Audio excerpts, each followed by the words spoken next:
it's Jessie V. I am so excited right now because this very video is being premiered at my Brampton, Ontario meet and greet in a theater. So everybody sitting in the theater on May 15th is seeing this very video before anybody else. You guys are gazing on never before seen footage. Do you feel special? Because you should. Today I'm gonna tell you a bunch of mini V times because I definitely have a few interesting doctor and dentist stories. Let's start with the doctor's office, shall we? Ever since I was a kid, going to the doctor's office was a very stressful and frightening experience. Can we first just talk about how long you have to sit in the waiting room? You arrive as a 12-year-old and you leave 82. I've learned over the years that when your doctor tells you your appointment's at 2:30, he actually means 4 o'clock. I mean, sitting there waiting for your name to be called is very suspenseful. And I feel like everyone there is secretly looking at each other, wondering what sickness the other has. This one time I actually sat down beside this woman and she was like, "Hey, so what do you have? I got my finger caught in a toaster. I mean, this whole thing is just done for right now. I can't even feel it anymore." Another time I sat down beside this man who enjoyed coughing on the side of my face, into my ear. Like there is a whole entire room for you to direct your cough. But you decide to spew your germy germs into my ear canal. And then when you finally get directed into the doctor's room, you're sitting there for a while, he's not in the room, you're just waiting for him once again, and you're looking at all of his freaky tools. Everything is squeaky clean and smells like a new car. I don't know if it's just me, but I always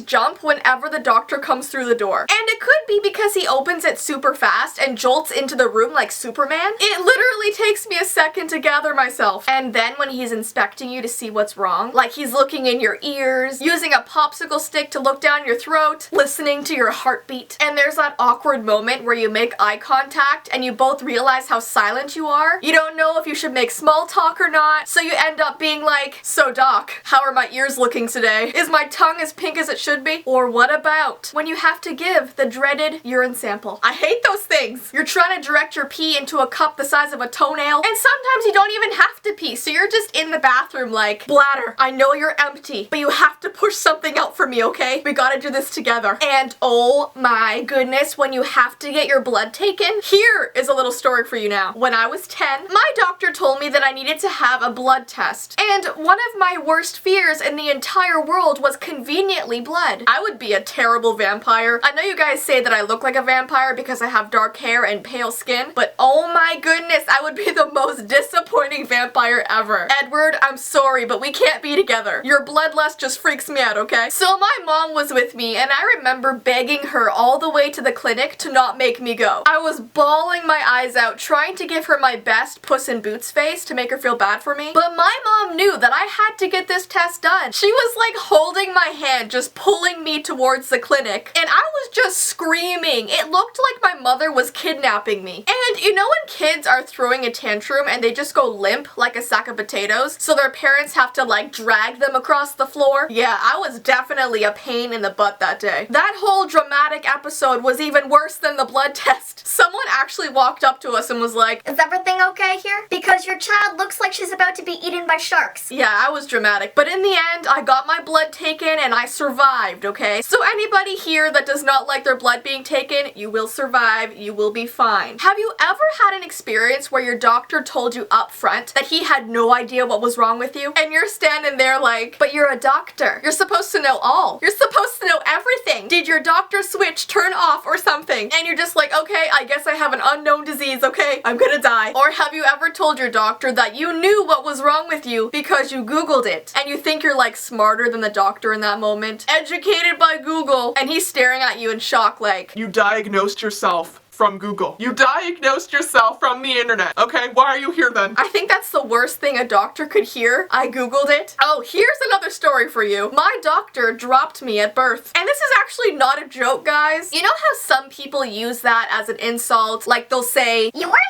so dumb. Were you like dropped at birth? If someone ever said that to me, I would totally catch them off guard because I would turn to them, I would look at them really sadly and go, yes, he did drop me at birth actually. And then they would feel like really bad. But the story here is that my mom gave birth to me and the doctor took me and went to put me on this little table to, I guess, clean me off, make me all shiny and whatnot. But he didn't set me down properly, so I just started rolling like a little burrito off that table. Thank goodness my grandma was standing extremely close to me because she literally caught me as I was falling. I mean, if she wasn't there, guys, I don't even know what would have happened. Don't really like to think about the outcome. My grandma basically saved my life, and he's actually still my family doctor today, as much as that would surprise you. He's a good guy, I like him. Known him my whole entire life. This one time I went for an appointment with him and I had to lie down on one of those squishy checkup tables and I was like, let's just hope I don't roll off this time, right? And he's like, oh, and a couple months ago, I had to go to a walk-in clinic because I was having really bad stomach pains. I actually made a whole other video on that. But I went to this walk-in clinic and I had the strangest conversation with the on-call doctor. This is exactly how it went. Prepare for how weirdly I can get dressed up. Hello, I am Dr. Moot, here to do my doctor duties. So Jesse, I hear you've been having some stomach pains. Yeah, it's been like this for a couple days now. Yeah, yep, that's unfortunate. So how old are you? I'm 22. Try again, Jesse. What do you mean, try again? I mean, tell me how old you really are. I am 22, like I said before. No, you're not. She thinks she's 22. Listen, I'm pretty sure I know how old I am. No, I'm pretty sure you don't. Okay, so how old do you think I am? You are 20, born on January 14th. I am 22, and I was born on February 14th. So now you're saying that you were born on Valentine's Day too? The lies keep on coming from her. I am not entirely sure what's going on right now. Listen, Jesse, okay? Let me just push my glasses up. Our records say that you're 20. Are you saying that our archives are wrong? Yes, because I'm 22.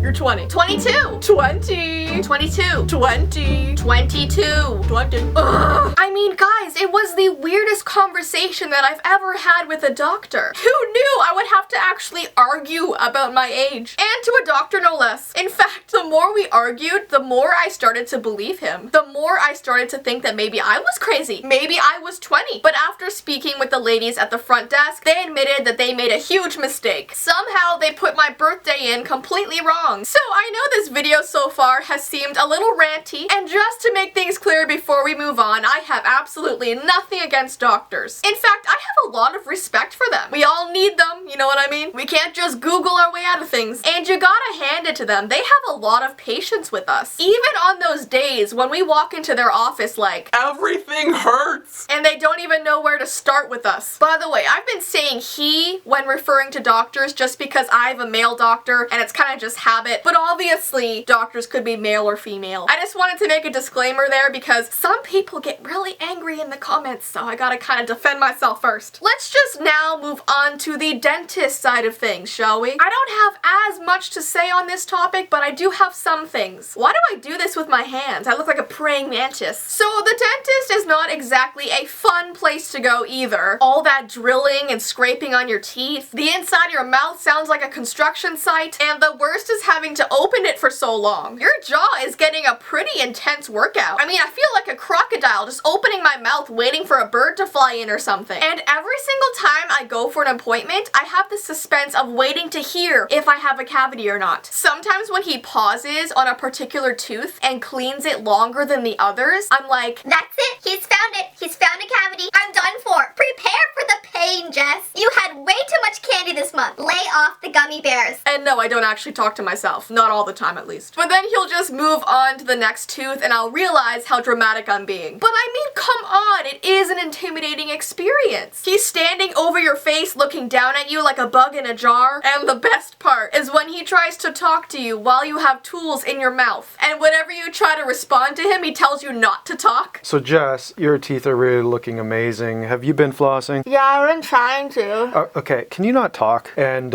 school's going well for you? Yes, but you told me not to talk. Shh, shh. Yeah, that never gets old. Here is another little story for you. This one time I went to the dentist when I was little, and you aren't gonna believe this. It's actually really weird to say out loud, but I had 10 cavities at one time. My dentist was in such shock that he couldn't even get the words out completely. I mean, isn't that the craziest thing? He told me that it was probably from the vitamins that I was eating, because at the time I ate these really colorful Flintstone vitamins every morning after breakfast. They were just chewable and full of sugar, so they would just get caught in my teeth all day and cause my cavities. Sugary Fred Flintstone was clinging to my molar crevices. Yeah, after that I just switched to vitamins that I would swallow whole, safer option. Anyways though, that is all I'm going to talk about today. Like I said before, dentists and doctors are super important and they have my utmost respect. I just thought it would be funny to talk about the intimidating parts of visiting them, along with my mini stories. And if you are watching this at my meet and greet right now, I could not wait to meet you guys. I hope you enjoyed this video and have an awesome day, guys. Until next time, bye!